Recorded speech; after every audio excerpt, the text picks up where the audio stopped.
Samir, can you think of, I'm assuming that as an aspiring banker, you are into reading newspapers and all that thing. What do you think is the most important financial news of this last week? Most important financial news for you? For me, yes. Yeah. Sir. So, what I really like, it was just a couple of days back. So, India will be overtaking the UK's economy. So, that really made me feel good. Yeah, 200 years of slavery, and now we are overtaking them. So, it made me proud. I felt happy about that news. You're talking about nominal GDP. Yes, sir. Nominal. What is it like approximately for India currently? Sir, currently, as per the rank, in 2017, we ranked 6th. Yeah, France, we overtook France. Now, as per PwC reports, there are different reports which are a little ambiguous. As per PwC, they are saying India will now overtake Britain, and Britain, in fact, will be overtaken by France also. Okay. So, Britain will go to 7th, India will become 5th. So, which are the top 5? Then India would be number 5, you're saying? Yes, sir. Which are the top 5? Sir, US is number 1. Yeah. Second, it's followed by China. Third, it's Japan. Fourth is Germany, and then we will be 5th. Fifth would be India. India, 6th, France, and 7th will be UK. You understand what purchasing power parity is? Yes, sir. What is understand. It? Sir, if I have to say in simple terms, whatever, if the same amount of money, how much could it can buy in my country compared to the other? So if I have 100 rupee, which equivalent to say whatever 1 point some dollar. So with this 100 rupee, how many shirts can I buy here and how many shirts can I buy in US? So if I can buy one shirt there and I can buy with the same 100 rupees, at the current exchange rate I'm talking about, if I can buy 4, our purchasing power parity becomes 4, because with the same value of money I can buy 4 times. So you understand what purchasing power parity is. Yes, now in terms of purchasing power parity, would the ranks of these 5 countries would be the same in terms of GDP? No sir, it changes. What is it like? Then China becomes number 1. And what are the top 5 then? So I think it's US which comes second. India comes at third. Okay. Yeah. And then our 4th will still be Germany and 5th will be Japan. So top 5 remain the same now in the new structure and changes slightly like that. Okay, since we're talking about GDP, would these be the same countries that would be on top if I ask you about GDP per capita? No, sir. Think about it. I think it's not logic, because India will really go behind because even of China. our population. For that matter, China also. Yes. So you know what would be those countries then? Sir, I had read it a few days back. I do not remember exactly, but I think it's Qatar. There are again different reports talking about. I do not need the exact rankings, but which would broadly be the countries that would be on top? So for me, I think Qatar. Again, it's a small nation with oil producing capability. Liechtenstein, if I'm pronouncing the current country name, Monaco will be there. These 3 comes to my mind straight away. I think in top 10 definitely, sir. I think Switzerland will also come. Your Ireland will come. Then I think these are 4 or 5 countries that. And what would be at the bottom then? Any guesses? Sir, that is difficult for me, because which continent would that be? Africa, it has to be. Africa, it has to be. What is the current price of gold? Are you aware? Sir, I do not know the exact number. I do not want the exact number. Yes. I just want to check if you've got an idea. Yes, sir. I keep checking it once in a while. So it should be around 32,300, around that. 32,000. For a kilogram? No, sir. It's for 10 gram of gold. That's how 10 it is. 10 gram of what gold? Sir, it's 24 karat gold, but 99.9% purity. Almost pure gold. Almost pure gold. Where is Nifty today? You understand what Nifty is? Yes, sir. What is it? Sir, that's NSE is 50, National Stock Exchange 50. That's. What is the mark today of Nifty? I do not exactly remember, sir, but again, in and around 11,000, it should be around. No. Where is Sensex? Sensex, I know, sir. It's around 36,500. 36,500. Yeah. So, the number is right, Samir. What is this 36,500? What is the unit? I mean, what is this number? When somebody says 36,500, what does that mean to you? Sir, again, if I have to say in simple terms, there is a base number. Like any index, it has a base. So 1978-79, the index was fixed as 100. Okay. So, and what we constantly check is the market capitalization of, again, it's free float market capitalization. Some tweaking has been done. So it's a weighted average of the top 30 companies, and there we kind of make into index. So in simple term, from 1978-79, if the index has moved from say 100 to 36,500, that means if you had invested 100 rupees in say 1978-79, today it would be 365 times. Broadly. And are these 30 companies, 30 scripts constant? No, sir. They keep changing basis their free float market capitalization. So it's a thing that keeps on changing. Yes, sir. Right. And Nifty, how many would be there? 50, sir. That's NSE is 50 in the name itself. So NSE tracks 50 and this tracks 30. It's simple, यार. जो भी वो चीजें होंगी, for example, the next question could have been what is the exchange rate for euro or dollar or 2-3 important currencies and all these things. So that would do. So the day you are going to appear for the interview, just look at all these important rates: rate of gold, rate of dollar, euro, all these important currencies. Nifty, Sensex कहाँ पर है?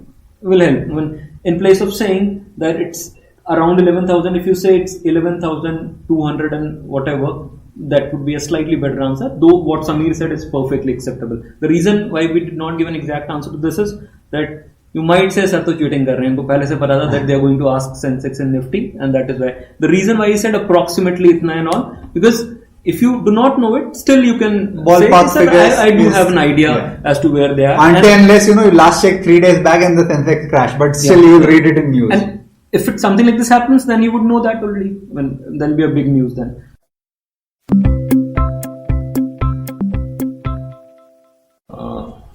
Okay. So Ratnava, have you heard of Urjit Patel? Yes, sir. He was the. Who is Urjit Patel? He was the former RBI governor. Former RBI governor. So why is a former governor? Why did he resign? Sir, he cited personal grounds for resigning. So that's what he cited. You think they are the reasons? Sir, I mean, I don't know what to think, but the news that have been coming on and the economic analysts, the people that they have been telling that there have been stress relationship between the RBI, especially RBI governor and the working body, and the government of India, the central government, and there were differences of opinion how it should work, and that's why he has resigned. You read about the issue. Can you explain a bit in detail about the references? What actually happened? What is your take yes, on sir. Yes, definitely, sir. See, the reasons have been multiple. The quoted reasons are multiple. See, the first time that we came to know that something is not right between RBI and the government under Urjit Patel's tenure was in October, when the Deputy Governor of RBI, Mr. Acharya, in a lecture, in a briefing, said that RBI should be given autonomy. Autonomy of RBI should not be trespassed by the government. There would be much bigger consequences if it is done. Right. So these showed that there were some tensions going on. In the between, just after that, we came to know that the board of RBI, which is more of a supervisory body, is taking a overactive role in the workings of the daily workings of RBI. Now the board consists, out of the maximum possible 21 members of the board consists more than 50% of government nominated members. Now, that indicates that government through the board is trying to influence decision making of RBI in some way or the other. Did they said that, or is it your? It's an inference that financial analysts are making, because see, Urjit Patel had never come out with what had happened, so we don't have it from the horse's mouth. But it's based on conjectures. Yeah, yes, it's purely based on. That's why I said now, sir, that I cannot have an idea. I can only tell what I have. Anyway, proceed. So. In the after that, there were other issues that cropped up in the discussions, that RBI government was trying to have some reserves from RBI. RBI has its reserves, so cash reserves, so that it can utilize for the welfare schemes. Now, government vehemently denied this, but in the media circles, this is a news that's going on. So saying subsidies before elections, keeping an eye on yes, the vote. that's what the indication moves towards. Welfare scheme subsidies. Secondly, the central government was not happy for the last 6 months the way RBI was strictly monitoring the banks that were not performing well on the NPA segment, the public sector banks, and even the power corporations. Now the power corporations has taken so much loans and they are not repaying it on time. So RBI had tightened a lot on them for the last 6-7 months under Urjit Patel's tenure. So government was of the opinion that if you tighten so much, then business would suffer, the growth would suffer. So there was a mismatch of opinion there in there.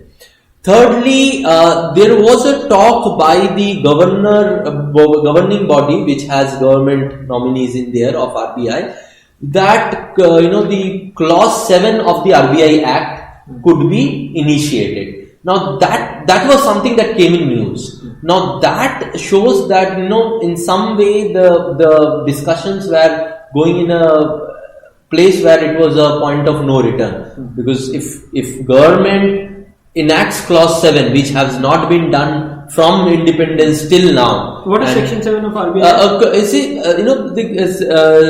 Section 7 of the RBI Act says that the government can take control in the keeping in mind of the overall benefit of the Indian public. If it thinks that the RBI is not performing in a good manner, it can take control and can direct RBI to do whatever it wants. Because RBI is an independent body. It does not do what government wants. It does what it thinks is right for the monetary. So are you implying, Ratnaba, that Urjit Patel resigned because government would have had its way in any case? Yes, that's the implication that normally has come from the media houses, that Urjit Patel seeing that if clause 7 is enacted, then anyways I have to do what government is saying, so I will not be able to oppose them, therefore I resign. So that's what has come from the media analysis. That's not your opinion. So I don't have the first-hand data. So this was it. So again, a lengthy one. The reason was simple. We wanted you to know about this. Yes. Now, once you're initiated, we're not saying this is the end of it. Now read about it. So you've got a background. You know about it. Now read 10 articles on this. You'll get a lot of stuff to talk about on this issue. I hope you understood this. Again, I grilled him on things like, "Tumhara kya opinion hai? What do you think? Who is right? Who is wrong?" Look how cleverly he said, "Sir, मैं पढ़ता हूँ. I am a well-read guy. I read about stuff. I read this person's opinion. I read government's opinion, RBI's opinion, opposition's opinion. I read everybody's opinion, then form an opinion of myself. But I'm not in for right or wrong. No. Because I don't have a first-hand data. Na? I told that also, that I don't have first-hand data. When you have first-hand data, you can infer. When you don't have any first-hand data, how do you infer? These are all the conjectures that have been made by media houses. Right? So you'll have to go on with it. You have got a background now, you can talk about it, and you do not have to make statements like, no, government is wrong in this, Urjit Patel was not doing the right stuff. Don't make statements like that. You're not in a position to make statements like that. Whatever you're going to say is based on what the media houses have been telling you. No, do not take it on you. आपको तो कुछ पता ही नहीं है ना. You know what media houses tell you. So just use their names and कहीं आ जाता है कि अच्छा बताओ. If something like this happens, this will never happen though. Government or Urjit Patel? Then the answer that he gave, again, the interviewer again says, government or Urjit Patel? Who do you think was right? नहीं होगा ऐसा. अगर हो जाता तो बोल दो जो मन में आता है. He knows he is asking a question like that, so do not worry about it.